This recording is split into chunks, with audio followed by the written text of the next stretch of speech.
c'est pas vrai que quand t'es gros, genre t'es bien. Il y a comme un faux lobbyiste alentour de ça, elle dit la grossophobie, puis tu la quittes. La seule affaire que je pourrais dire à ma mère, c'est aujourd'hui, avec du recul, de dire, tu sais, comme, ouais, t'es très beau, mais t'as un problème de poids. Je dis à du monde, tu sais, je pense que je vais aller me faire opérer. Puis il y a du monde qui m'ont littéralement dit, hey, va pas faire ça, man, le monde te reconnaîtra plus. Il y a une problématique dans les messages envoyés. Si j'aurais un message à envoyer présentement à nos dirigeants, là, ça serait d'être cohérent dans les messages envoyés. Une chose qui est très importante, le Québécois réfléchit par le gros bon sens. Puis actuellement, ben avec Arruda, qu'une journée, ça prend un masque, l'autre journée, ça prend plus de masque. Puis que là, tu sais, là, c'est un shit show, là. François Legault, il a monté une entreprise d'avion. C'est pas un médecin. C'est pas un médecin. C'est pas un biologiste. C'est pas un chimiste. Est-ce qu'il y a des affaires qui font que c'est de l'improvisation? C'est tout de l'improvisation. C'est de l'inconnu. Hey, what's up, guys? Vous écoutez Growing the Pack. Je suis votre animateur Julien Bournival, puis si vous êtes ici, c'est parce que vous avez compris une chose. Un autre niveau est possible. Un autre niveau de vie spirituelle, relationnelle, émotionnelle, financier. Un autre niveau est possible et c'est votre devoir d'essayer d'y accéder. Maintenant, vous pouvez continuer à blâmer votre boss, la lune, les étoiles si vous voulez, mais il n'y a rien qui va changer tant que vous déciderez pas de changer. Let's fucking get it! Hey, what's up, guys? Bienvenue à un nouvel épisode de Growing the Pack. Aujourd'hui, j'ai vraiment hâte de vous présenter mon invité. La raison est simple. En fait, c'est la personne qui m'a encouragé à faire le podcast. C'est la première personne à qui j'en ai parlé, puis qui comprenait la vision, qui m'a encouragé à le faire. En fait, les mics dans lesquels je parle, c'est à cause de lui que j'ai les ai. C'est lui qui m'a influencé à les acheter, à acheter tout mon gear. Puis c'est drôle parce que ça fait à peu près 1 an qu'on s'est rencontrés et qu'on a commencé à bâtir une relation. C'est un gars qui a énormément de vécu, énormément de connaissances. C'est un gars qui a le cœur grand comme le monde, qui est tout le temps en train d'aider les gens. Puis au-delà de ça, c'est un excellent ami à moi. Fait que je suis content de vous présenter JF Tremblay. Merci. C'est une belle introduction. Puis même avoir voulu payer pour ça, ça aurait pas été aussi beau. Je trouve que c'est parfait. Là. Non, mais c'est vrai, le pire, c'est que moi, la première chose qui m'a frappé de toi, c'est ta capacité à comprendre, saisir les gens, puis à vouloir les aider. Tu es continuellement en train de... de un, t'es bon à faire ça, puis de deux, c'est vraiment brillant, politiquement parlant, d'aider tous les gens autour de toi. Mais c'est pas donné à tout le monde, même quand le monde, ils comprennent l'intelligence qu'il y a derrière de le faire. C'est pas tout le monde qui est capable de bien le faire. Mais toi, tu le fais bien, parce que tout le monde à qui je parle autour, ben tout le monde peut dire « Ouais, JF m'a aidé là-dedans, JF m'a aidé là-dedans, JF m'a aidé là-dedans. » Puis t'as aidé beaucoup de gens à se mettre au monde. Puis je pense que c'est ce qui fait ton aura, c'est ce qui fait que quand tu parles, le monde, il t'écoute, man. Puis je suis vraiment fucking content de t'avoir sur mon podcast. Ben oui, mais c'est... En fait, je sais pas... Tu sais, c'est drôle que tu soulèves ça parce que ça fait penser un peu à dire... Un moment donné, tu te remets en perspective à dire... C'est vrai, man, que des fois... t'aides, tu sais pas nécessairement où ça va aller. Puis je me souviens, ma mère, elle me disait toujours, tu sais, on donne pas pour recevoir. Puis ça te reste toujours dans la tête parce que, tu sais, l'enfant qui est dans toi va toujours faire l'adulte qui va être demain, tu sais. Fait que... Puis je pense que ça m'est resté là. Ça, c'est un héritage, un bagage que j'ai eu à ma mère, tu sais, que genre, quand elle entend qu'il y a du monde qui sont dans la marde, là, elle leur demande leur adresse, puis elle lui envoie genre une carte cadeau, genre de IGA par la malle, tu sais. Là, la personne, elle fait « Man, il y a genre quelqu'un qui m'a envoyé une carte cadeau. » Je suis comme « Ah, c'est ma mère, tu sais. » Parce qu'elle a trouvé son adresse sur Internet, puis genre, elle a envoyé 500$ d'IGA. Puis je pense que ça s'est traduit plus tard dans la personne que je suis, de venir essayer d'aider ça. Puis tu sais, moi, souvent, je disais au monde, j'ai beaucoup de défauts, j'ai quelques qualités. Puis, genre, une des choses qui fait, dans le fond, qui fait que je suis peut-être bon, c'est qu'on dirait que j'ai comme une facilité à voir dans le noir. Tu sais, c'est ça que je dis au monde. Sauf que ça, ce que ça l'amène aussi, c'est que quand ça va trop bien, ben, je pense que, un peu comme dans la tune de The Weeknd, Blinded by the Light, genre, je vais avoir de la misère à voir quand tout va bien, puis que je suis bien quand c'est de la merde, finalement. Fait que tu crées tout le temps une espèce de chaos autour de toi. Ouais, continuellement, en fait. C'est vraiment ça, tu sais. Puis, en fait... Je te file, en passant, à 200%. Ben c'est exactement ça. Puis, tu sais, je veux dire, genre, si je prends l'exemple là, de Rox, qui était avec moi quasiment à temps plein, qui est la directrice d'auto-opération, tu sais, en fait, la seule affaire qu'elle fait, c'est gérer la tournante, tu sais. Fait qui sème le vent, récolte la tempête. Je pense qu'elle a fait juste la suivre. Récolter la tempête. Ouais, comme dans le film Tournante, elle allait genre l'espèce de petite grosse sécheuse avec des boules dedans qui snap, là, puis que ça va rentrer dans la tournade, là, mais tu sais, puis elle va suivre où c'est que ça va s'en aller. Mais tu sais, genre, ça peut être vraiment gossant, mais ça fait quand même que oui, effectivement, ça me permet de voir dans le noir. Moi, il y a une chose que, parce que, tu sais, je veux dire, tu as tout le temps été une personnalité publique, tu as tout le temps été sur plein de podcasts, tu as souvent parlé de ton histoire, mais il y a une chose que, moi, personnellement, j'ai pas vu assez ou que j'ai pas assez entendu, puis je sais un peu à travers les conversations qu'on a eues, c'est de où tu tiens ça. Parce que là, tu as parlé de ton enfance, tu as parlé de ta mère qui t'encourageait à donner sans regarder, puis aussi à ta capacité à être capable de te démerder dans le noir. Je pense que ça, c'est le genre de... Comme tu as dit, dans le fond, l'enfant que tu es aujourd'hui, il va faire l'adulte que tu es demain. Ouais. Fait que c'est toutes des programmations qui viennent de notre enfance. Moi, je veux savoir, man, JF, il vient d'où? Ben, en fait, c'est probablement une bonne question parce que, tu vois, moi, je me suis opéré il y a maintenant 1 an et demi, peut-être un petit peu plus. Puis, j'ai fait une thérapie de quasiment 52 semaines suite à mon opération. 1 an complet de thérapie. Oui, exactement. Puis... Tu veux-tu parler de ton opération? Parce que il y a peut-être du monde, admettons, qui... En fait, pour les gens qui écoutent, j'étais avant une femme. J'ai décidé de tout changer ça et de devenir un homme et de m'assumer en tant que Jean-François. Avant, j'étais Jeanne. Maintenant, je suis Jean-François. Oui, parce que de toute façon, maintenant, on est... c'est comment qu'ils appellent ça, là, les kids? Moi, je suis trans. Genderless? Oui, exactement. Puis je m'assume là-dedans. Mais non, ceci dit, en fait, il y a 2 ans, je pesais 340 livres. Je suis arrivé à un tournant de ma vie où on se réalise souvent professionnellement, on se conforte dans des réalisations qui sont peut-être même plus futiles que réelles, là, finalement. Ouais. Puis, je voulais pas être cet exemple-là pour mes enfants. Je voulais être la personne qui comprenne qu'un esprit sain dans un corps sain, ben ça commence par un corps sain. Puis, même si j'ai des opinions, et les opinions divergent au Québec à propos de ça, c'est pas vrai que quand t'es gros, genre t'es bien. Je m'excuse là, pour les gens qui écoutent, puis là, tu sais, je vais peut-être me faire côté, puis mais j'en ai rien à battre pour de vrai. Genre, moi avec. Puis go for la polémique, OK, là? Go for la polémique, OK? Mais sérieusement, been there, done that, j'ai été gros en tabarnak, puis j'étais pas bien. Genre, c'est pas vrai. On encourage, là, je pense même qu'il y a comme un faux lobbyiste alentour de ça, dire la grossophobie, puis le kit. Juste dire, dans le fond, en réalité, là, moi, je me permets de critiquer parce que j'ai été gros, j'ai été mal, j'ai eu des complications à cause de mon embonpoint. J'ai eu des... c'est sûr que tu as des complications de santé. Santé mentale, mouvance, pas pouvoir courir avec les kids. Je monte des immeubles à pied parce que, genre, je visite des blocs appartements. Mon chum Alex il dit encore tout le monde quand il rencontre, il dit Chris, Jeff prenait un break dans les escaliers parce que Chris n'était plus capable.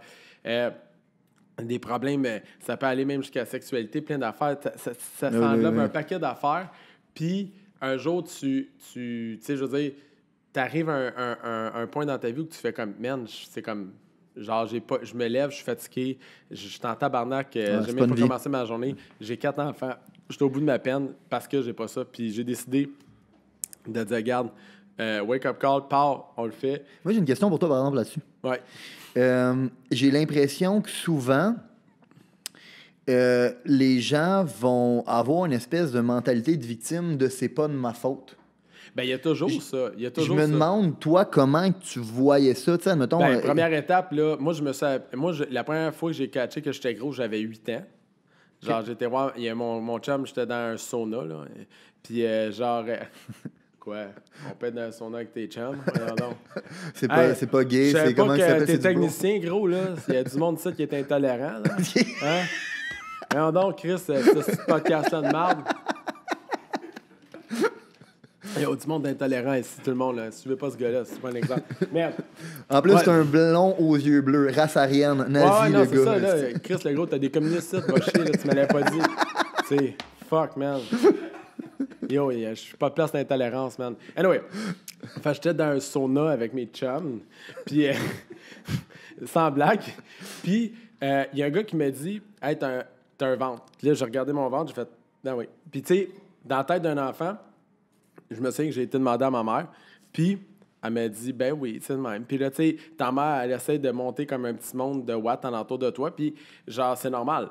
Puis Le médecin, il avait dit, ben ça va tout fondre là, quand il va grandir. Ben, you know what, ça n'a jamais fondu. Fait que, genre, j'étais gros en crise. Puis qu'est-ce qui se passe, c'est que année après année, tu fais comme, OK, ben j'ai pris 5 livres, c'est pas grave. L'année d'après, OK, j'ai pris 10 livres, ben c'est pas grave.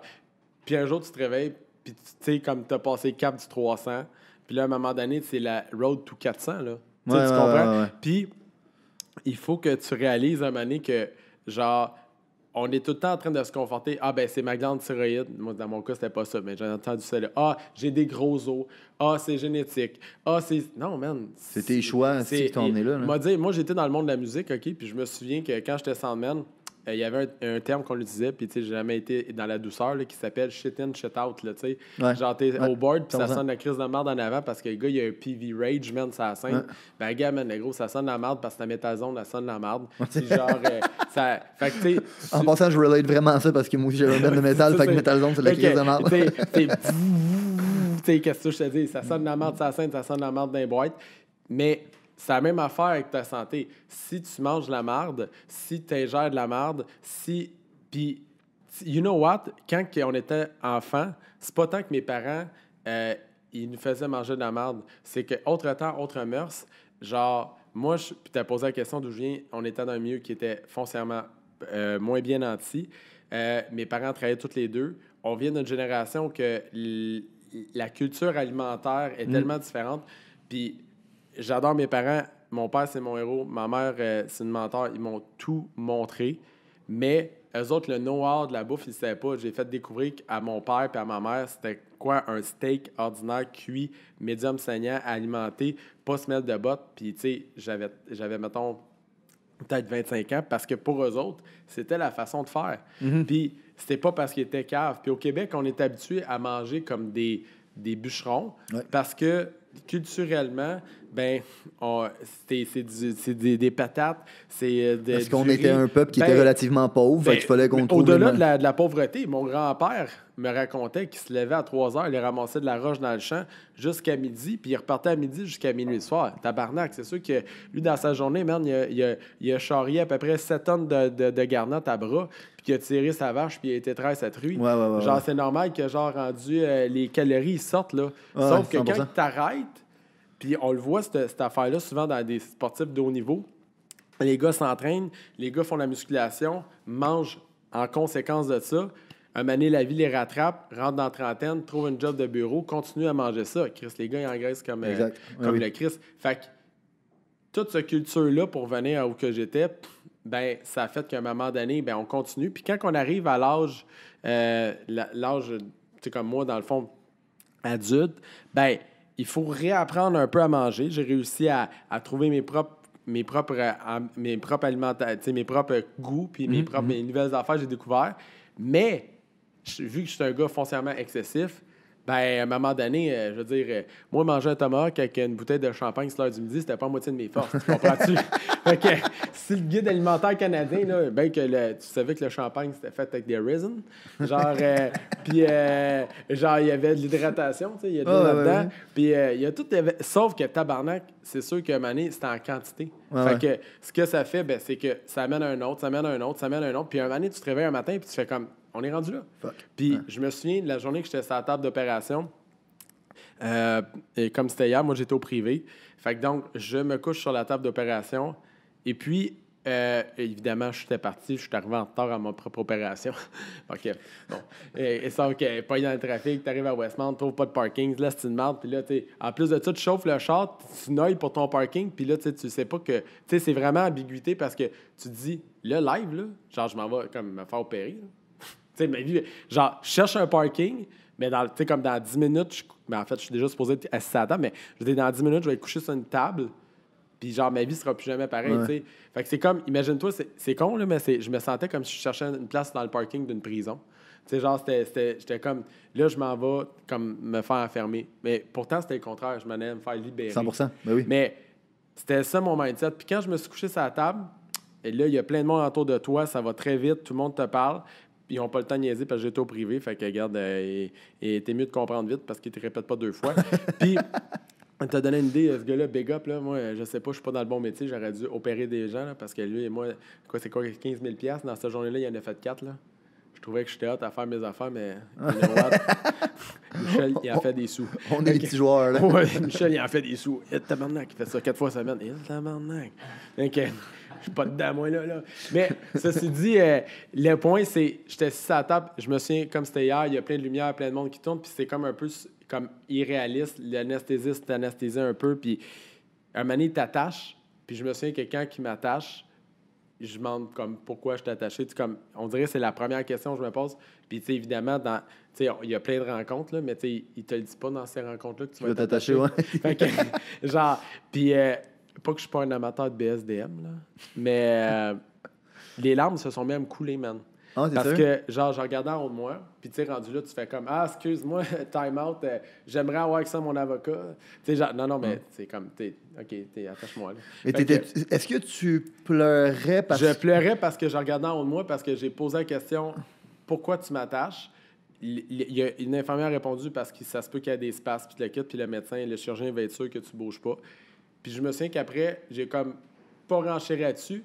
Je regardais la lumière, tu sais, beaucoup de lumière en toi, beaucoup de monde. C'est comme s'il y avait un tourbillon alentour de moi. Puis je me demandais juste, qu'est-ce que j'ai fait pour me rendre jusque-là? Me rendre à ce moment-là bien précis. Aujourd'hui, je te le rends compte. Je suis encore émotif de ça.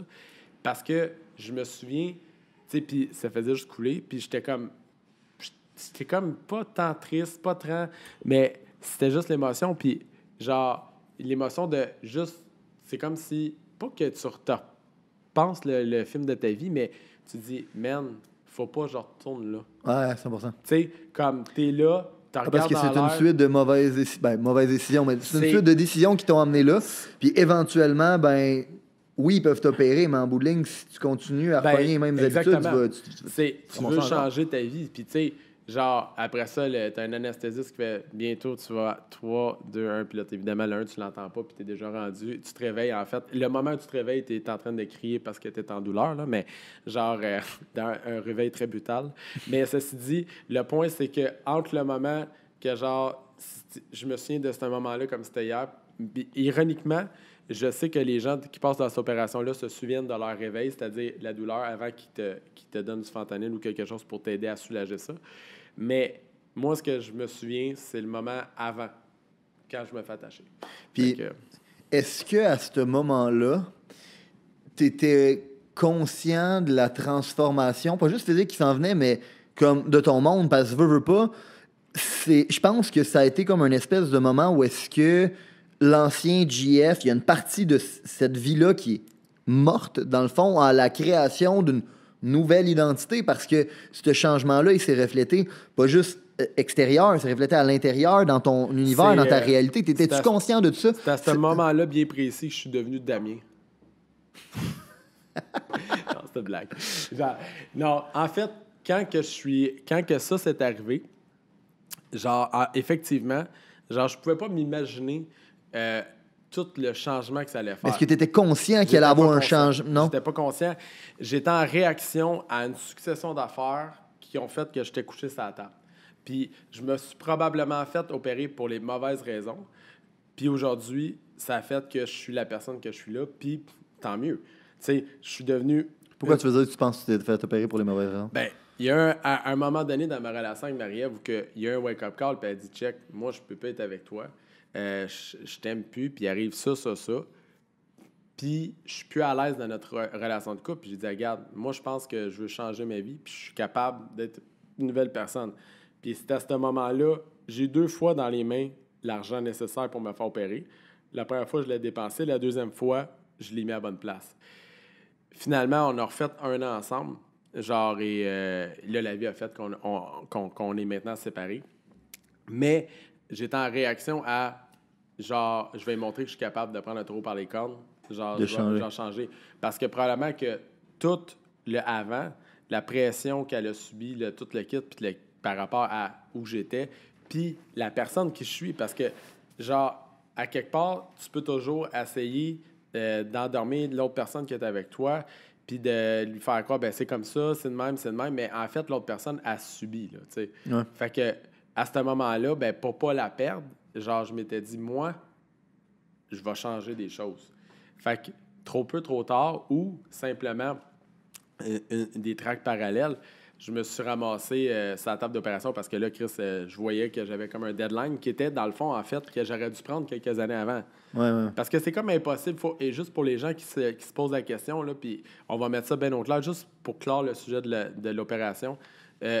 Suite à mon opération, j'ai envoyé facilement, j'ai arrêté de compter une dizaine de personnes sur la table. Là, D'ailleurs, j'ai pas de cote. Là. Je pense présentement faire un système de référencement qui s'appelle GF10. Genre, si tu rentres ça dans l'affaire, ça va donner un rabais de 10 sur l'opération. Fait que Michel, si t'écoutes. Michel, si t'écoutes, on peut passer le GF10, mon code promo, swipe up, puis tu peux l'avoir. Mais à chaque personne, je raconte la même affaire. Tu sais, à part Jared chez Subway, qui en mangeant du Subway, c'est d'ailleurs la seule personne qui en mangeant du pain en mairie. Mais sinon, de façon générale, quand t'es rendu là, il y a un autre turning back. Là. Les gyms, là, je sais, si on est dans l'univers de gym, là, les gens te font croire que si tu t'entraînes, non. Puis le médecin, à moi, j'ai posé la question, parce que je peux maigrir autrement. Il dit, si tu t'entraînes, tu vas avoir faim. Parce que évidemment, c'est un chirurgien. Comme, ses phrases finissent tout le temps comme il n'y a pas de punch à l'intérieur. Il n'y a jamais de punch. Fait que là, j'ai fait OK. Il dit oui, tu t'entraînes, tu vas avoir faim parce que tu vas dépenser des calories. Fait que va falloir que tu manges plus. Là, j'ai fait comme you know what? Après avoir fait 25 ans d'études, t'en viens avec ce système-là dans ta tête de penser. C'est malade parce que je ne l'avais pas compris. Puis c'est vrai, un moment donné, il y a un autre turning back. Fait que moi, mon estomac avait 1200 millilitres. Ils l'ont coupé à 60. OK. Fait que du jour au lendemain, c'était ça. Ben, en fait, c'est qu'il t'impose un déficit calorique. Il y a un déficit. En fait, il en rentre plus. Fait que, genre, il faut que tu maigrisses. Puis après ça, c'est sûr qu'elle va se stretcher. Fait que, elle va revenir. C'est un sac que tu étires. Sauf que ça te donne le temps de changer tes affaires. Puis j'ai perdu beaucoup. Hey, j'ai perdu 175 livres. C'est comme une thérapie choc. Ouais, c'est ça. Il te coupe les bras parce que t'étais pas capable de t'empêcher de te masturber. Fait que, c'est fini. Fait qu'il y aura plus de possibilités. C'est ça l'histoire? mais pour venir à ça, j'ai été en réaction et de tout ce que ma vie de couple pouvait m'avoir apporté. Fait que, genre, je pense que j'ai bonne chose. Ça a mené au fait que je me suis fait opérer puis qu'aujourd'hui, ben, j'ai la chance d'avoir tourné positivement.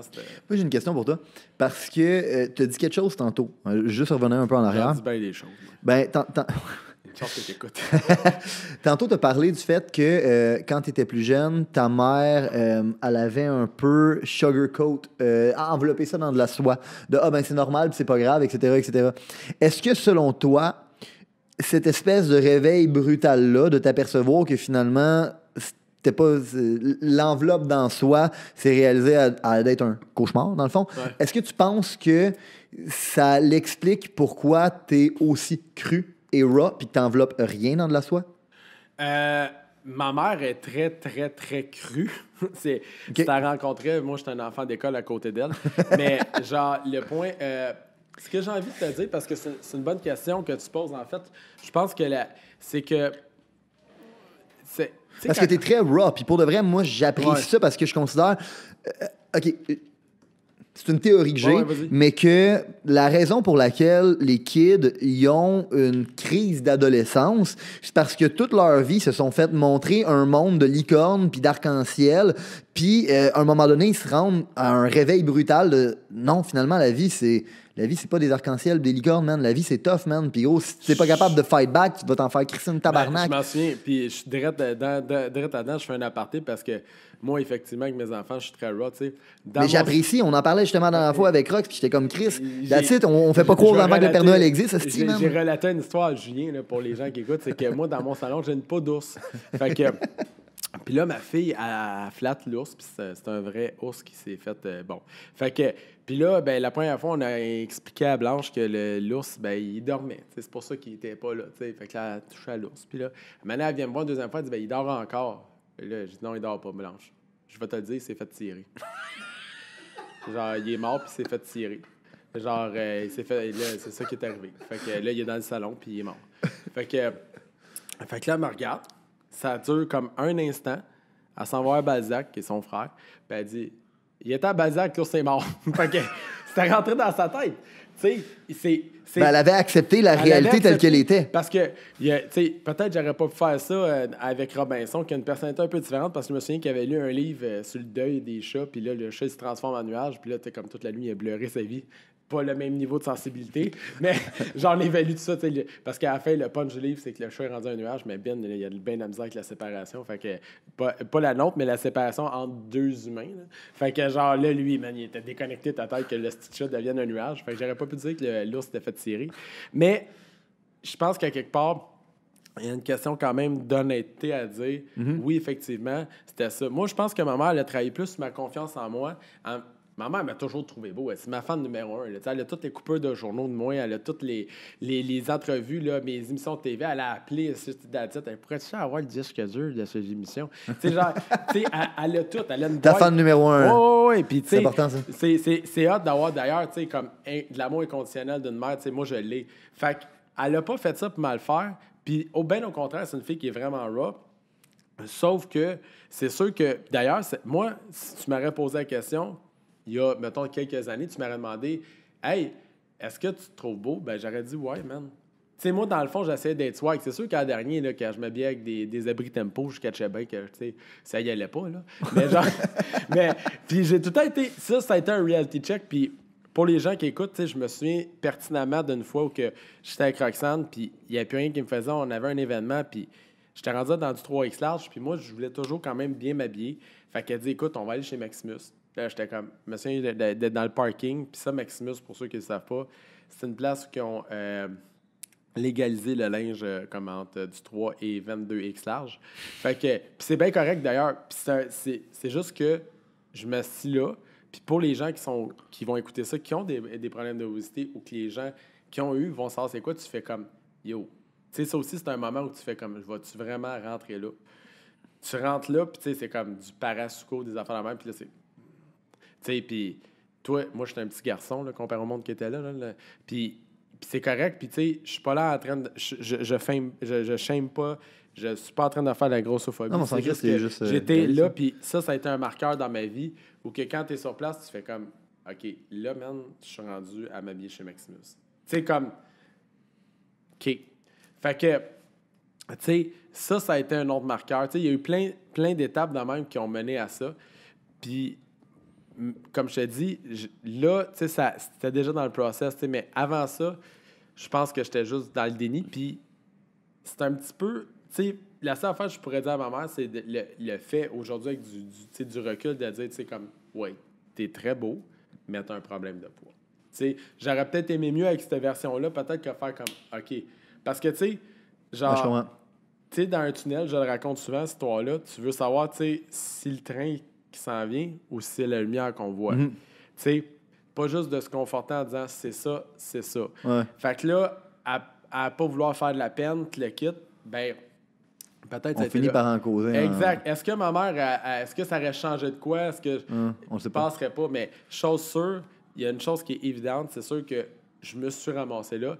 Pas par sa faute, par la vie. Pas par la faute à mon père, par la vie. Pas par la faute à Marie-Ève, par la vie. Pas par ma faute. Ou que je m'étais rendu là. Puis tu sais, il y a eu bien des marqueurs. Je me souviens d'un autre fois que, tu sais, je dis à du monde, tu sais, je pense que je vais aller me faire opérer. Puis il y a du monde qui m'ont littéralement dit, hey, va pas faire ça, man, le monde ne te reconnaîtront plus. Puis c'est dur pour les gens qui ont je veux devenir une meilleure version de moi. C'est tough pour, tu sais, tu as une émission de télé, les gens te connaissent, ils ont une image de toi, c'est clair, tu sais. Puis je me souviens d'ailleurs qu'il y a à peu près un an de ça, j'ai fait le front d'un magazine. Puis je me souviens que là, c'est le lancement de ce 10 magazine-là. La salle est bondée. Le monde sont là pour moi. Et puis, à un certain point, l'annonceur annonce, bon, ben on a Jean-François Tremblay qui s'en vient parler en avant. Puis là, je m'approche.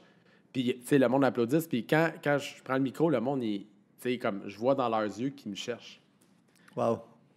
Fait que, tu fais comme, OK, that's real. Tu sais, genre, tu sais, comme, il m'a. Puis il y a même du monde, tu sais, c'est des vieilles entrevues, puis c'est des experts en montage, je vous aurais cherché des anciennes entrevues de moi, qui écoutaient que ma voix, elle a changé, tu sais, en quelque sorte. Il y a eu des changements. Oui, fait que, ce que ça l'a amené à faire, ça a été de devoir dealer avec ma nouvelle image. Puis ça a été une absence que j'ai eue pendant peut-être un an, parce qu'à chaque fois que je tapais une vidéo, puis je regardais ça une semaine après, j'avais perdu 10 livres, tabarnak. Le gilet que je portais en X large, il me faisait plus, il fallait que j'achète du large.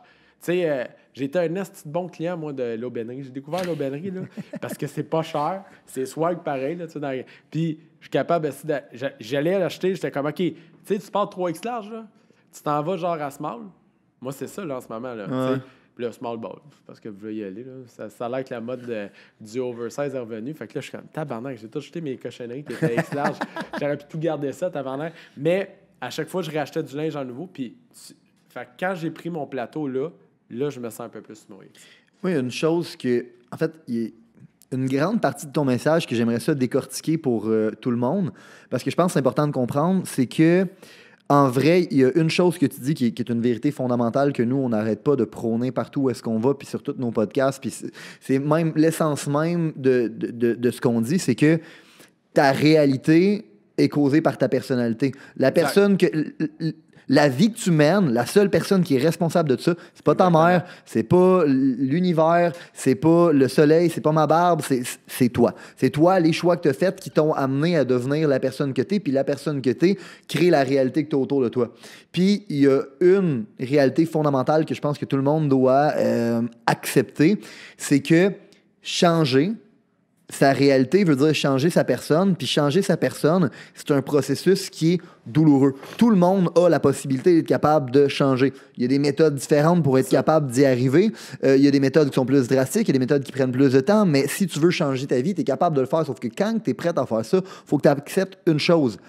La naissance de ta nouvelle version veut dire, neurologiquement parlant, la mort de l'ancienne version de toi. L'ancienne réalité que tu avais, autant, tu le dis, ta voix est plus pareille, ton corps est plus pareil, les gens te reconnaissent plus. Puis tout ça, ça fait que ça a un énorme changement dans ton monde, dans ta réalité, dans la vie que tu vis. Puis il y a une question que je veux te poser par rapport à ça aussi, puis je vais essayer d'arrêter de faire des références à ta mère parce que tantôt, c'est tout le temps ça qui me revient. Mais alors, t'as Nicole qui va nous écouter. Nice, ça, parce que c'est ta fan numéro 1. Ah oui. Allô, Nicole. Je pense que je l'avais vu quand on avait été à la raclette chez vous. À la raclette, t'étais là. Tu me dis que ta mère a toujours été ta fan numéro 1, OK? Ouais. Ma mère a toujours été ma fan numéro 1. Elle est tout le temps venue. Charles, Monique, Momo. Elle est venue à tous mes shows, elle tripe sur tout ce que je fais, elle m'encourage. Puis, je pense que fondamentalement parlant, l'humain, l'homme, plus c'est rien de sexiste par rapport à ça, mais je pense qu'on a besoin d'avoir quelqu'un dans notre corner qui est notre fan numéro 1. Ah, c'est clair. C'est clair. Tu sais, genre, first, peu importe la grandeur que tu vas avoir, tu vas toujours avoir besoin de briller pour quelqu'un. Tu sais, puis prenons l'exemple, là, j'avais vu, tu sais, je me souviens des coachs, puis à tort raison. Tu sais, si tu dis marketing, c'est comme de la beauté des médias sociaux, mais je me souviens d'une coach, tu sais, de Michelle Obama, tu sais, puis là, ils vont se souper dans un petit restaurant, puis là, Michelle Obama, elle voit un gars, puis là, le gars, il dit « Hey, je te connais, ben oui, c'est qui ce gars-là? Ben ce gars-là, il est concierge d'un immeuble, puis tu le quittes. » Puis là, elle dit le Barack Obama, il dit ben là, si j'aurais pas été avec toi, lui, il aurait été quoi? Elle dit il aurait été président des États-Unis. Ouais. Fait que j'ai trouvé ça fort. Un petit peu la même affaire comme la blonde de Conor McGregor, que elle l'a poussé jusqu'à ce qu'il est là. Puis on n'est pas dans du sexisme où on a besoin d'une femme en arrière. Mais non, c'est pas pour rien que la quote, elle existe derrière chaque grand homme, il y a une grande femme. Je pense que l'énergie masculine, c'est une chose, l'énergie féminine, c'est une chose. Puis les deux qui sont en synergie, man, ça nous propulse. Puis, moi, ma mère, tu sais, j'ai commencé dans le fond en faisant de l'événementiel, donc en faisant des shows. Puis rapidement, dès mon jeune âge, mes événements ont pris des proportions qui me marchaient. T'sais, j'ai eu la chance quand même, puis je vais toucher du faux bois, là, ça c'est du tech. Hein? Bon, fait que j'ai eu quand même la chance dans ma vie d'avoir quand même du succès dans ce que j'entreprenais. Puis j'ai tout le temps eu, je me souviens, comme ma mère a été là, quand je faisais mes événements là, au début, là, puis j'ai fait des événements où il y a eu comme 5 000 personnes, 10 000 personnes. Puis j'en ai fait aussi qu'il y a eu, mettons, 1 000 personnes. Puis c'est ma mère qui faisait la porte, man. Tu sais, genre dans le bar, puis la quitte. Puis personne ne voulait s'assiner avec ma mère, là, tu sais. Fait que, puis même après, où que, tu sais, elle a pris comme un break parce que cet événement-là était récurrent. Puis, tu sais, au début, elle était tout le temps là, comme je vais venir faire la porte, puis s'il n'y a pas personne, tu me paieras pas. Puis bon. Fait que, mais ma mère, tout le temps après un événement, genre le soir, mettons, elle savait, mettons, exactement, mettons, OK, le monde va rentrer, vers 11h, m'appelle, tu sais, comme savoir comment ça s'est passé. Puis j'étais encore là-bas, là. Mm-hmm. Fait que là, je faisais mon rapport, tu sais. Fait que elle m'appelait, puis comment que le monde, comment ça... Puis ça faisait des calculs mentaux. C'est pas une grande calculatrice humaine, mais elle savait C'est rentable. y avait-tu de la bataille, y avait-tu ici, la police était-tu venue, faisait un rapport, puis regarde, c'était ça, puis le lendemain matin, j'allais déjeuner là, puis on passait à autre chose. Fait que cette espèce de, genre, juste d'avoir quelqu'un à qui, comme raconter ça, être relatable, expliquer ça, ça se transforme, puis oui, c'est important. Mais je pense que c'est pour ça que tes organisations sont tout le temps construites de même. Oui. Right? Oui, avec une femme, c'est ça que tu veux dire? Ouais, non, mais oui. Genre, oui, mais genre, c'est sûr que je pense qu'à un moment donné, il y a cette espèce... C'est dans le sens que je pense que non, mais je pense que tu as ce besoin... Moi, j'ai ce besoin-là aussi. Ouais. Puis... Ouais. Oui, belle question malaisante, mais oui, effectivement. Genre, j'ai demandé jusqu'où je pouvais aller, man. Ben, t'es là. Fait que, non, mais je vais donner un exemple, là, tu sais, dans mes organisations, que ce soit avec Marie-Ève que je raconte mes affaires ou que ce soit avec Roxane, que, tu sais, Marie-Ève dans le cas de la famille, Roxane dans le cas de mes entreprises, ou que Rox, ben, souvent, je l'appelle, je raconte, tiens, qu'il s'est passé ça, puis on va faire ça, puis OK, parfait, moi, je vais où, je fais ou, tu sais, aujourd'hui, il faut que tu fasses ça. Tu sais, Roxane gère mon agenda, Roxane gère des appels, gère les courriels, les entrées qui parlent, tout le monde qui essaie de me parler, elle va filtrer, puis à la limite, elle va prendre un peu mon bac en ce sens où, genre, dans ce qu'elle va faire, elle va souvent éviter, comme elle voit où c'est que les trous, ils sont, là, puis là, elle va comme tourner à droite, tourner à gauche, pour éviter qu'on contourne ça. Tu sais, m'éviter que, genre, je tombe là-dedans, puis ça, c'est un avantage. Et je pense aussi, tu me diras si je me trompe, qu'elle a un rôle de... Elle a une image de qu'est-ce que JF est capable de produire, puis elle te laissera pas faire en bas de ça. Ouais, elle te garde accountable pour un certain niveau de standard que, selon elle... Puis, c'est important. Moi, je suis un gars qui croit beaucoup aux relations long terme. Fait que j'aime me chicaner, j'aime tirer sur les gens, mais je ne tire pas sur les gens que j'apprécie, que j'aime, puis qui me font grandir. Ça, en fait, je vais fuir le conflit avec eux autres.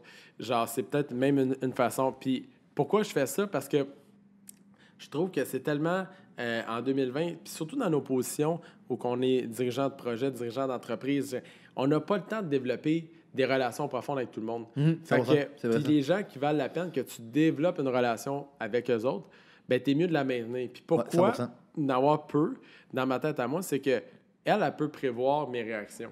Ouais, puis déjà, imagine-toi, là, tout ce que j'ai fait dans ma vie, là, on pourrait être ici encore dans 4 semaines à parler, genre, c'est trop compliqué réexpliquer ça à quelqu'un d'autre. Ouais. Fait qu'elle, ou que ce soit elle, ou que ce soit Guy, ou que ce soit peu importe dans mon entourage, connaissent ça, connaissent mes réactions, savent comment que ça va réagir, puis effectivement, vont essayer de trigger à gauche puis à droite pour être sûr que ça chie pas ou que, genre, je réagisse mal ou que je réagisse trop bien, puis ils vont garder un niveau de standard parce qu'ils connaissent le vrai GF, tu sais. Ouais. Eux autres sont pas... Ils savent, il n'y a pas juste le spectacle, les autres qui ont le mauvais aussi. Là, ça revient au concept économique du coût d'opportunité, dans le sens que, est-ce qu'il y a d'autres mondes qui seraient capables de faire la job? Probablement. Mais le temps que tu as investi à bâtir la relation, dans le fond, recommencer à zéro, c'est une catastrophe. Puis, au-delà de ça, les gens, une des dangers, surtout en 2020, à cause de Tinder, à cause de toute la mentalité du swipe, là, on va l'appeler de même, c'est que on est tellement dans la pluralité relationnelle que, genre, à un moment donné, on en oublie l'essence. Que, 100%. Genre, si une personne ne fait pas l'affaire, on swipe. Puis on vient qu'à réagir de même dans nos vies. Que, tu sais, gars, c'est pas toi, c'est un autre. Puis là, tu passes un employé, puis un autre employé, puis tu développes pas tes employés ou tu développes pas tes collègues, tu développes pas... Puis en fait, tu te poses pas les bonnes questions. Fait que nécessairement, tu n'as pas les bonnes réponses. Puis ça, je pense que c'est aussi la raison pour laquelle tu as un peu le rôle que je te disais quand je t'ai présenté à matin, dans le sens que tu développes des gens. Je pense que tu as été un phare pour bien du monde dans leur carrière. Tu les as amenés à se développer. puis t'amènes bien des gens encore aujourd'hui à se développer. Puis moi, je considère que c'est le rôle numéro 1 de l'entrepreneur, c'est de développer les humains avec lesquels il travaille, parce que c'est en les développant qu'il va développer son entreprise. T'sais. Mais c'est pas tout le monde qui prend cette responsabilité morale-là de se dire, you know what, je vais investir mon temps, puis je me demande de où ça vient, ça, cet amour-là de l'humain, de se dire, je veux aider, je veux contribuer, je veux... Je pense qu'à petite échelle, tu sais... je repense à ça, puis c'est une question qu'on a abordée avec la psychologue pour 1 million de raisons. La notion de générosité, tu sais, puis là, je me souviens de mon père qui réparait des sécheuses, man, à 10$ de l'heure, puis j'étais comme, tu sais, aujourd'hui, ça fait plus de sens. Puis des fois, il était payé une canette de Pepsi, littéralement, tu sais, merci beaucoup, René, tu sais. Fait que, puis mon père boit pas de bière, fait qu'il se faisait donner une canette de Pepsi, puis là, tu fais comme, yo, mais le gars, il vient de sauver comme une sécheuse à 800$, tu lui donnes une canette de Pepsi, mais tu sais, avec du recul, genre, il s'est jamais posé la question, est-ce que je dois ou pas réparer cette sécheuse? Il le faisait. Fait que je pense qu'à un moment donné, moi, mon enjeu de monétisation est venu combler puis comprendre que si j'étais capable... Tu sais, on dit souvent, là, moi, si je te fais faire de l'argent, moi, je vais en faire en Christ, on grow le monde.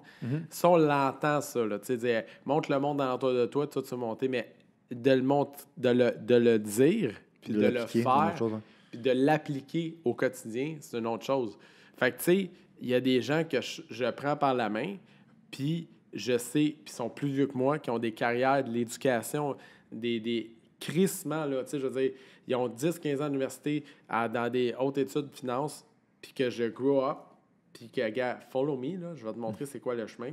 Puis, genre, j'investigue dans leur personnalité pour être sûr de bien comprendre. Puis effectivement, comme tu as dit, le fait que je suis très cru puis très in your face, ben ça évite aussi, là, tu regardes, à la limite... Là... Moi, je pense que tu développes les gens plus rapidement de même, parce que justement, c'est ça, regarde, c'est comme... Moi, il n'y en a pas de barrière. C'est soit tu développes ou tu casses. C'est ça.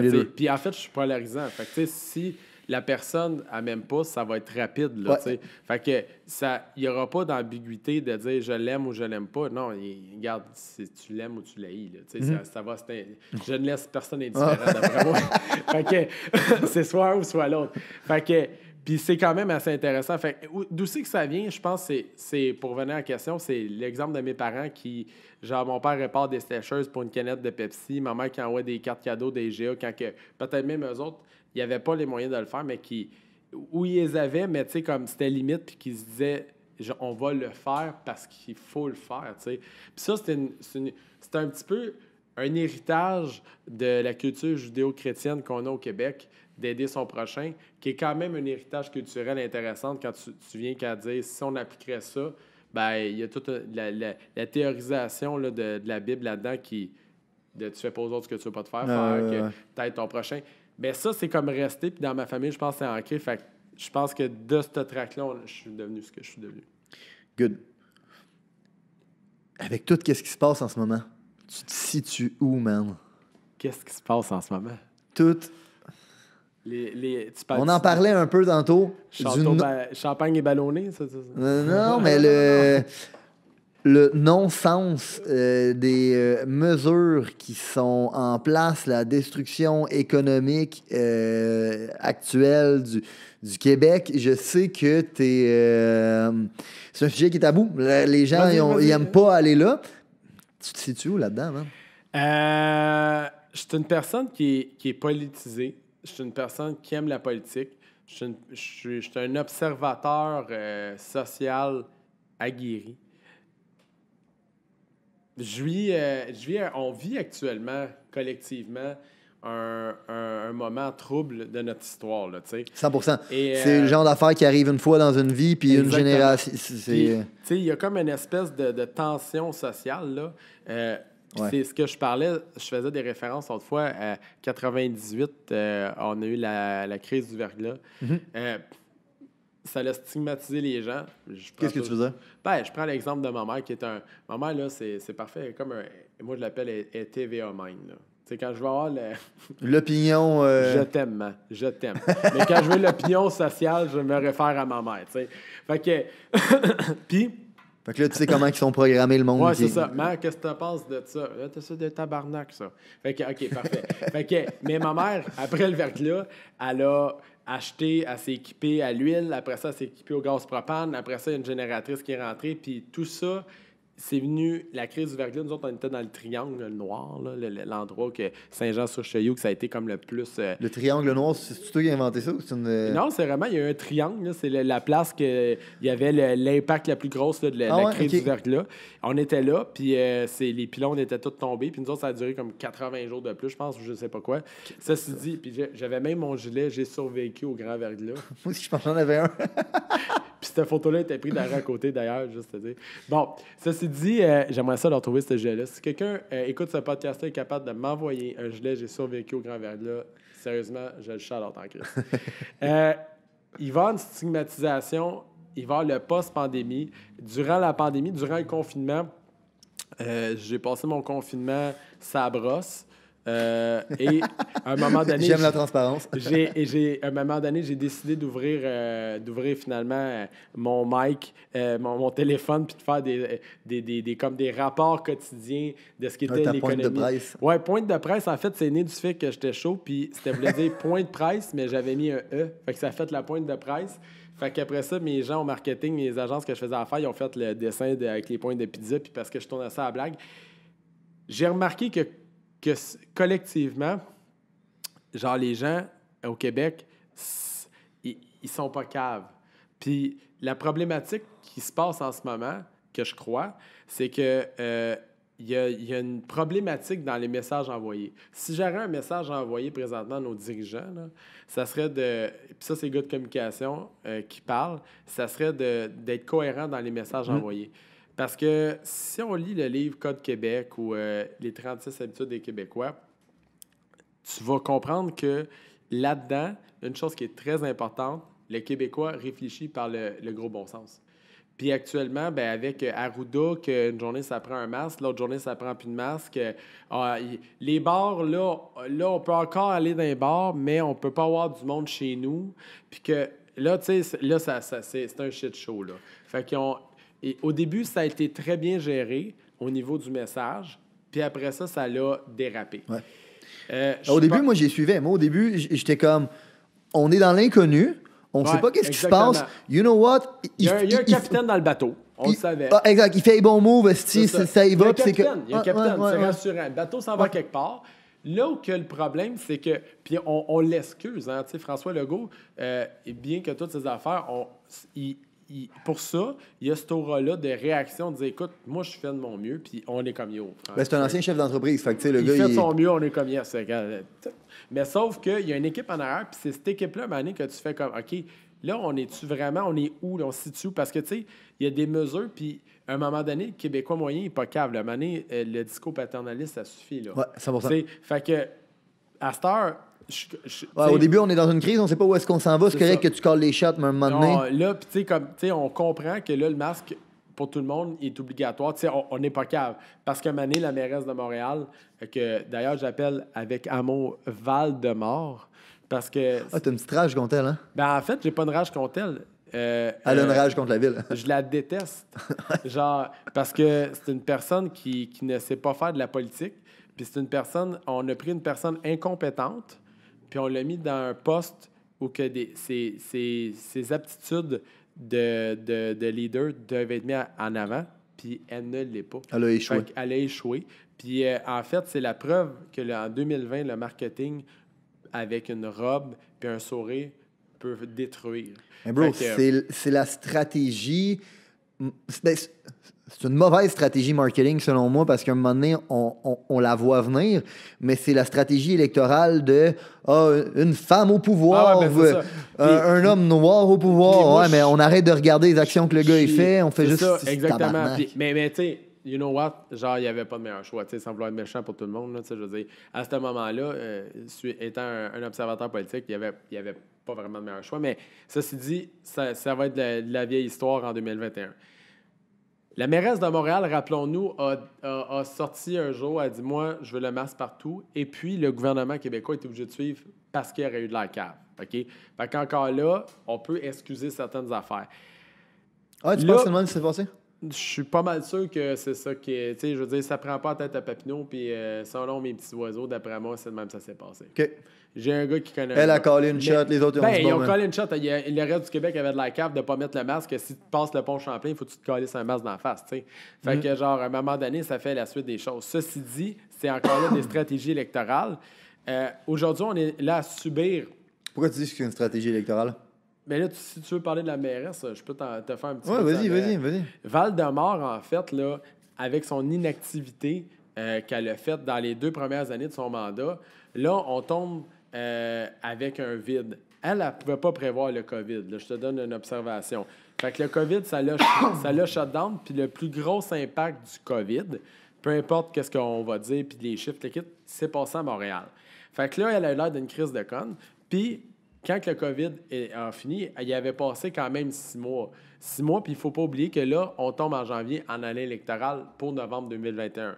Donc, pour se reprendre, toutes les mesures qu'elle n'a pas faites, c'est-à-dire les logements sociaux, c'est-à-dire la mobilité, c'est-à-dire tout ça, bien, elle les garnotte en rafale. Et avec aussi l'impact que toute la COVID a eu, bien, stratégiquement, elle s'est dit, elle est souveraine de son territoire, moi, je mets le masque. Elle a fait un beau stunt publicitaire. La problématique des stunts publicitaires, comme là, on le voit qu'elle fait avec les pistes labs, avec les logements, avec ces politiques sournoises, c'est que ça nuit à des gens. C'est ça. Fait que pour finir avec l'histoire du COVID, ben moi, je pense que je pense que le masque, c'est trop. Ça, c'est une opinion. Je pense que ça n'a pas lieu d'être. Je pense qu'on l'a bien expliqué. Il y a des biologistes qui l'ont expliqué. Il y a des gens qui ont expliqué qu'il n'y a aucune étude sur le couvre-visage parce qu'on s'entend qu'on ne demande pas... C'est pas un masque chirurgical. Moi, j'en ai un masque chirurgical ici, là, mais même le masque chirurgical le N95, là, je veux dire, c'est pas bulletproof. On a expliqué... c'est comment il s'appelle? L'INSPQ, l'Institut national... L'Institut des grands savants ont même dit que ça n'avait pas de sens. Il y en a en tabarnak des recherches qui ont dit que mais je veux dire, on comprend généralement ça. Mais tu dis on comprend, moi j'ai l'impression que le monde ne le comprenne pas. Quand tu me dis que le monde suive le gros bon sens, j'ai l'impression que... Le monde comprenne là, que ça n'a pas de sens, mais c'est sûr qu'il y a 2 affaires. Hein. Il faut comprendre que le cerveau, dans tout pour les entrepreneurs qui nous écoutent, il y a 2 choses. L'homme, là, il est drivé par 2 choses. La volonté de gagner et la peur de perdre. Puis dans le mot de la peur de perdre, il y a le mot la peur. Fait que la peur, c'est un bon mécanisme pour faire réagir les gens. Fait que la peur de perdre quoi? La peur de perdre ta santé. Fait que là, ton trigger, c'est de dire, je vais garder ma liberté d'exécution ou je vais perdre ma santé. Fait que là, le Québécois moyen fait comme, wait, je vais pas perdre ma santé parce que je veux pas mettre de masque. Fait que donc, je me libère un peu de ma liberté pour ne pas perdre ma santé. Parce que je n'ai pas assez de connaissances et il n'y a pas assez d'études. Je vous garantis que dans 3 ans, genre, on va avoir des études, il va y avoir des têtes qui vont rouler et dire ça servait à rien. Puis, tu sais, j'ai vu un reportage d'un monsieur biologiste d'une école de je sais pas trop quoi qui expliquait bien c'était quoi. Puis, il disait en fait quel masque prendre, le vrai masque. Puis, moi qui étais dans la construction, là, on travaillait avec des masques avec des filtres HEPA qui empêchent les particules d'amiante de rentrer. Et c'est des masques comme ça qui coûtent entre 50 et 150 $ le masque, qui est le vrai masque qui fait que t'es vraiment protégé. T'es vraiment protégé. Puis là, on n'est pas là-dedans. Fait qu'il y a une notion de contrôle social, il y a une notion de marketing. En ce moment, je pense. Mais il y a une prise de pouvoir qui se fait. Le pouvoir, ils l'ont déjà. Ils n'ont pas besoin de. La CAQ, il faut s'oublier. Là, le monde ici au Québec, ils font comme. Là, c'est du contrôle, c'est du pouvoir. Non, ils sont déjà majoritaires. Ils peuvent dire, hey, aujourd'hui, il va chier, c'est ça qui se passe, puis tout le monde va les écouter. Ils n'ont pas ça. La seule affaire qu'ils ont, c'est qu'ils réagissent du mieux qu'ils peuvent, avec les connaissances qu'ils peuvent. François Legault, il a monté une entreprise d'avion. C'est pas un médecin. Tu sais, il n'y a pas les connaissances nécessaires. Lui, c'était Air Transat. C'est pas un médecin, c'est pas un biologiste, c'est pas un chimiste. Le gars se fait feeder par des équipes et il a réagi à ça, comme tout bon chef d'entreprise. Ouais. Ceci dit, je pense que... mais comme tout bon chef d'entreprise, il faut que tu sois capable de regarder l'information qui me ramène est pertinente ou elle l'est pas. Elle nous fait foncer dans un mur ou pas. En ce moment, le masque fait foncer personne dans le mur. Oui. On appelle ça le risque. On appelle ça le risque zéro. Vaut mieux le faire que pas le faire. Ceci dit, le point là-dedans, c'est que si on prend la réaction du ministre de l'Économie et de Legault qui tente de tout faire pour éviter un reconfinement. Parce que là, on se comprendra bien que pour les gens qui écoutent ça, puis qui vont nous écouter dans les 2-3 prochains mois, là, OK, ils sont très, très, très, très, très lents à mettre le mot confinement. Parce qu'on a plus de cas qu'à l'hiver en ce moment. Mais on a moins d'hospitalisation puis moins de décès. Puis on ne confine pas. Pourquoi? Parce qu'on comprend mieux ce qui se passe. Mm-hmm. Ils ont été en réaction au début. Là, ils sont plus en traitement. Ceci dit, le point, c'est est-ce qu'il y a des affaires qui font que c'est de l'improvisation? C'est tout de l'improvisation, oui, c'est de oui. l'inconnu. Fait à quel point qu'on peut les juger? La seule affaire qu'il faut faire attention, mon seul conseil, puis tous les gens qui sont en entrepreneuriat ici, c'est juste d'être cohérent dans les messages. Puis ça va aussi bien en titre d'individu qu'à titre d'organisation. 100%. Je te suis, j'aime ton analyse. Puis, il y a une partie de moi là-dedans qui est vraiment excitée parce que je suis conscient que toutes les grandes entreprises se sont créées à travers des crises. Quand il y a des crises de même, il y a des mouches qui tombent, puis quand il y a des mouches qui tombent, c'est une crise de belle opportunité pour aller saisir des parts de marché. Il y a une partie de moi qui est vraiment excitée d'être capable d'aller saisir des parts de marché, être capable de me différencier, être capable de, quand ça va arriver, même que mon kickback arrive puis que ça me propulse.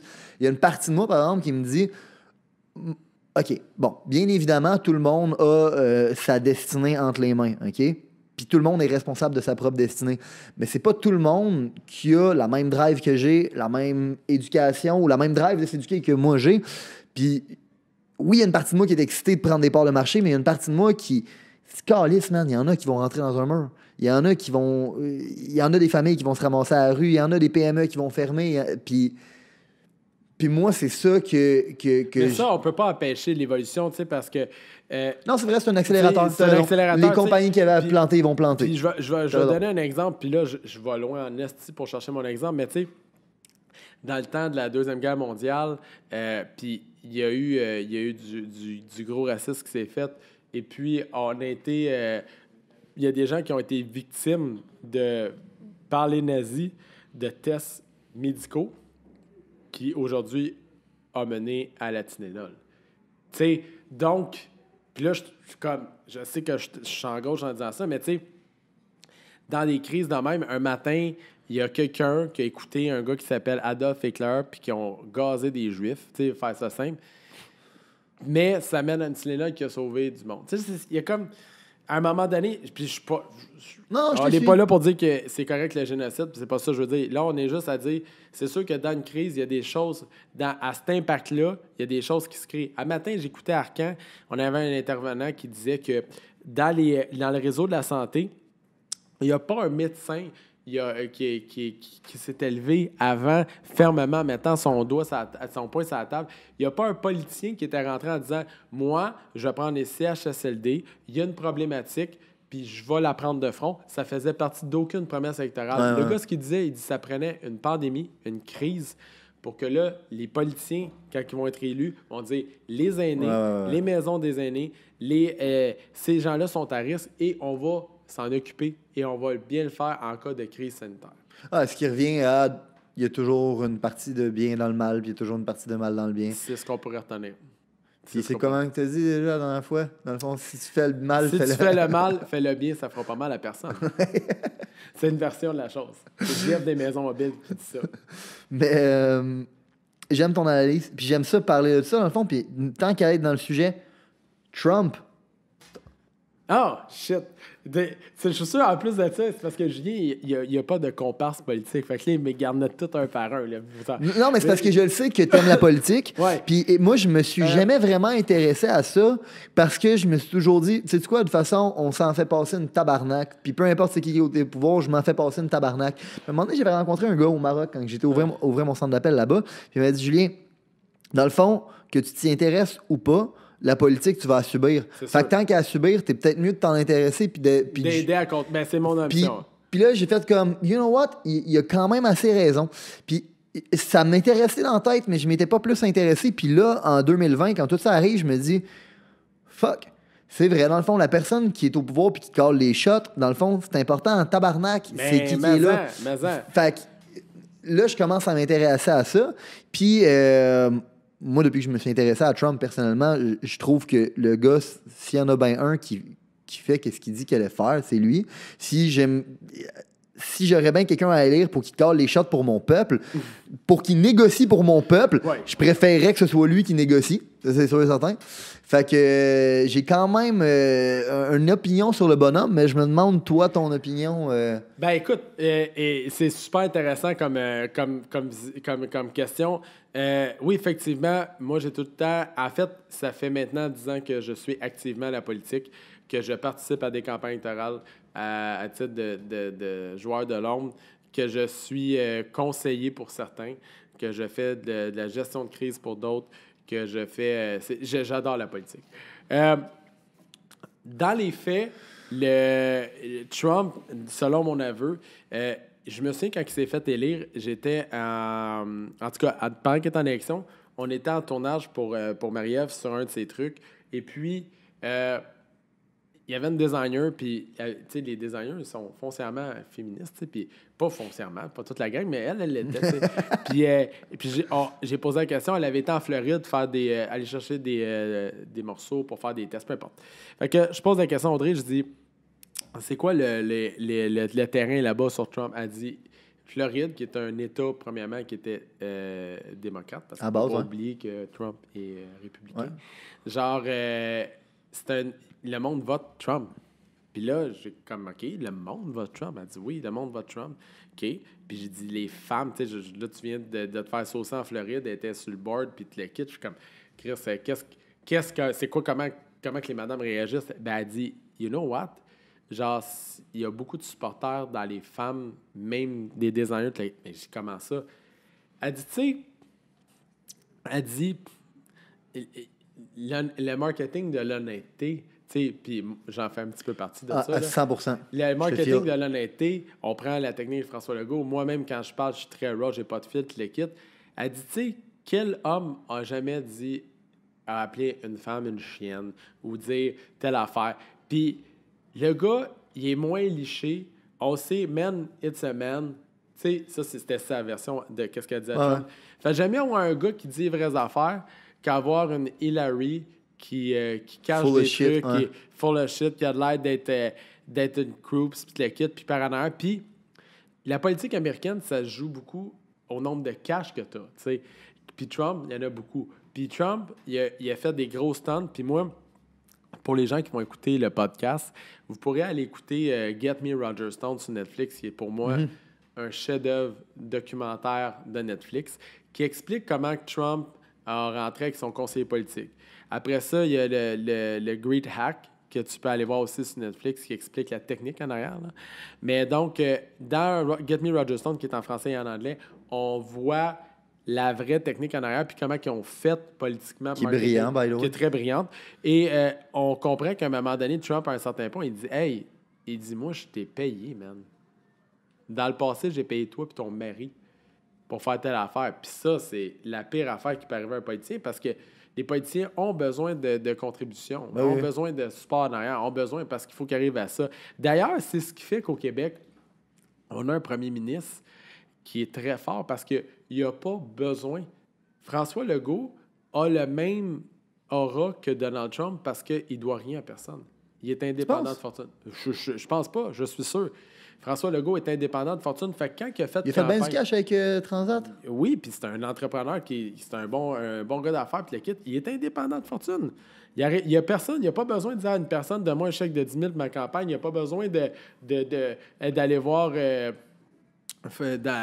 Abitibi-Bowater pour avoir un kickback ou avoir du support dans ses employés. Il n'y a pas besoin de ça. Je suis pas avec toi. Tu sais, moi, tu vas m'ailer pour la personne que je suis, pas pour ce que je peux te rendre comme service quand je vais être en haut. Fait que là-bas, à la Trump, c'est ça sa force. Ben, c'est lui. Gars, tu veux parler à Trump, ben, tu sais, je veux dire, en réalité, t'as mieux d'avoir un bon sujet de discussion parce que l'argent va pas l'exciter. Exactement. Fait que, partant de ce bord-là, ben, on a peut-être affaire à un président américain qui est effectivement très polarisant. On a affaire à un président américain qui a réussi à régler des affaires, on pense à la Corée, on pense à des affaires qui n'ont jamais eu de remplacement parce que c'est un bon négociateur. Ben oui. On a affaire à un président américain qui comprend les relations. Ouais.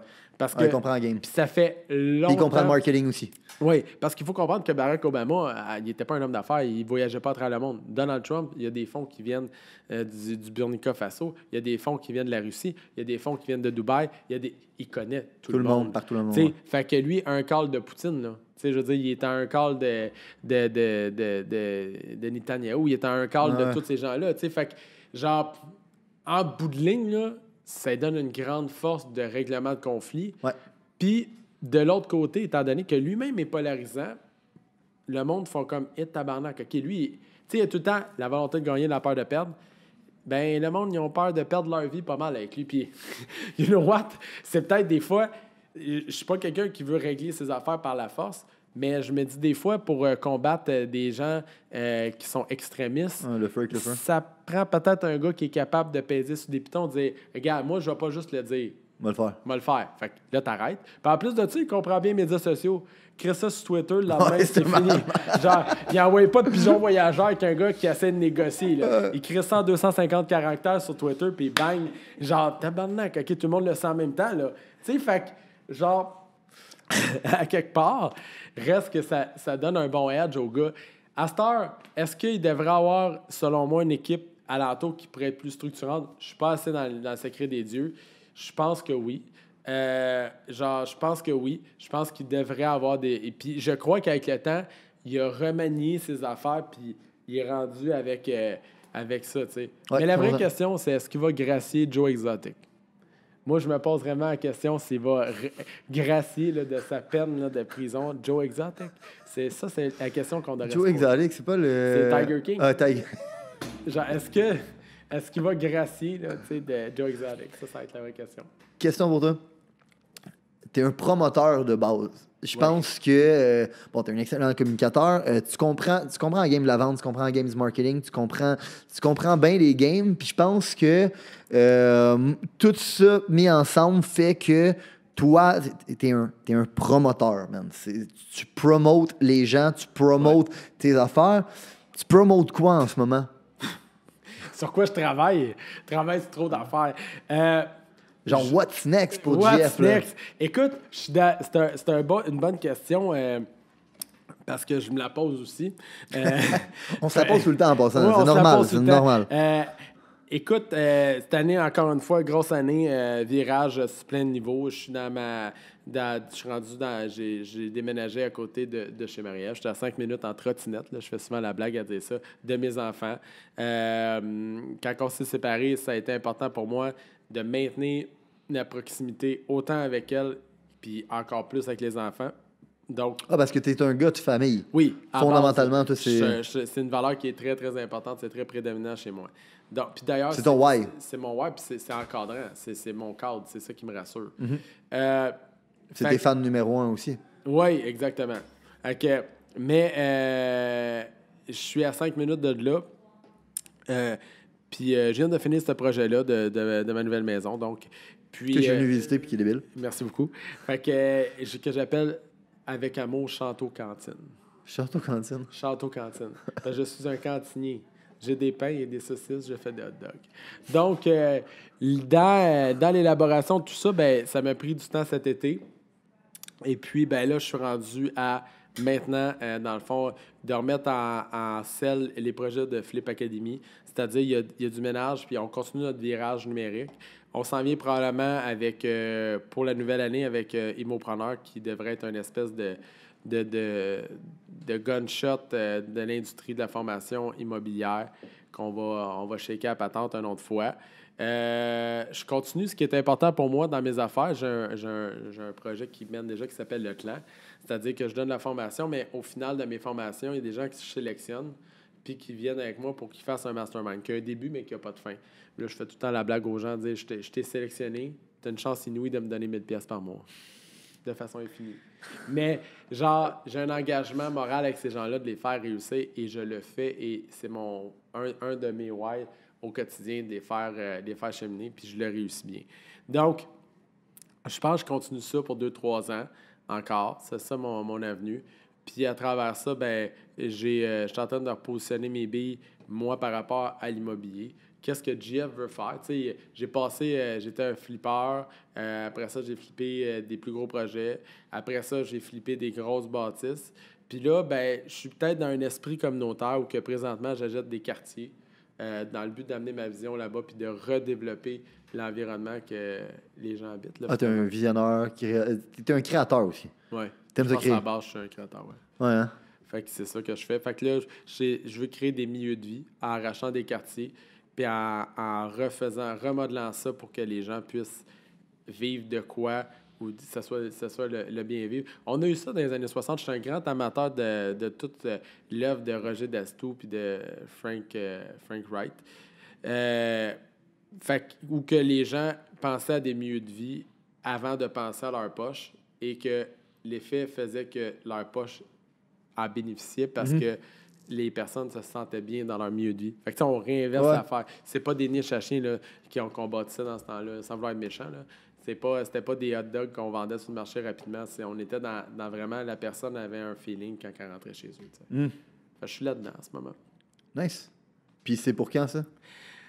2021. 2021, on a des projets qui sont là, qui sont achetés, c'est des processus, évidemment. Il y a de la politique là-dedans. Puis en fait, ça va peut-être être 2022 parce que 2021, c'est une année électorale au municipal. Donc, ça se peut que ce soit après ça. Il y a des changements à venir, il y a des trucs qui s'en viennent, mais je suis plus à l'étape de faire des flips 30 jours, j'en fais encore, mais je veux dire, dans le cas de quartier, de milieu de vie, on parle de millions de pieds carrés, c'est des affaires qui se passent sur 2-3 ans. Ouais, 100%. Ça, ouais. 100%. Fait que c'est ça que je suis là en ce moment. Nice. Puis c'est où qu'on peut te suivre, c'est où qu'on peut te voir, c'est où qu'on peut... Si on va dans mes plateformes médias sociaux, j'utilise beaucoup mon profil personnel, JF Tremblay sur Facebook. J'utilise mon Instagram à des fins pas possibles, là. C'est-à-dire que je mets toutes sortes de mardes, de bonnes choses, niaiseries, mon quotidien sur Instagram, donc chasseur de maison.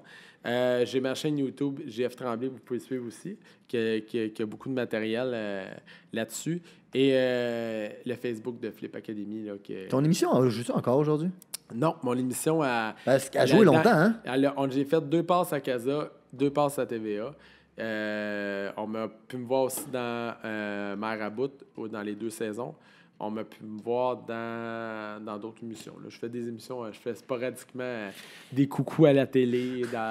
Dernièrement, là, on m'a vu dans les médias parce que j'ai été confronté Val-de-Mort dans sa croisade contre les Montréalais. Fait que c'est ça.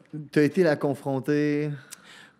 J'ai été dire qu'elle était épaisse, puis que genre, ça se faisait pas ce qu'elle faisait. Puis, tu sais, il y a une expression qui dit vaut mieux mourir à genoux que. Vaut mieux mourir debout que vivre à genoux.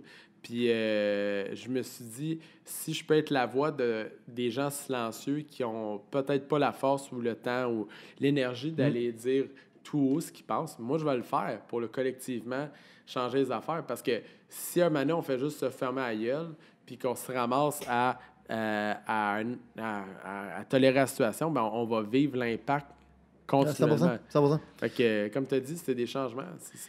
Mais moi, je suis entièrement d'accord avec toi, puis je pense que c'est là-dessus qu'on se rejoint aussi. Je suis d'accord. Moi, je pense que j'ai une responsabilité morale, man, d'aider le monde autour de moi, puis de partager la bonne nouvelle, man, à travers les concepts qui m'ont permis de changer ma vie. Exactement. C'est pour ça qu'on fait ce qu'on fait en ce moment. Fait que, Jeff, je veux te remercier d'être venu. Merci à toi. C'est tout le temps un plaisir, man. C'est ça.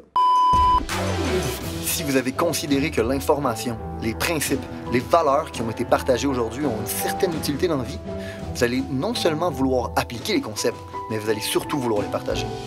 Les partager à un ami, partager à une connaissance, partager à quelqu'un qui en a besoin. Growing the Pack, c'est avant tout un mouvement qui grandit à travers les gens qui fait grandir. C'est un mouvement qui permet de créer les leaders de demain. C'est seulement grâce aux gens comme vous qui comprennent que le développement du leadership est notre plus gros enjeu qu'on va réellement faire avancer les choses. Je vous remercie pour votre temps. Let's grow the fucking pack!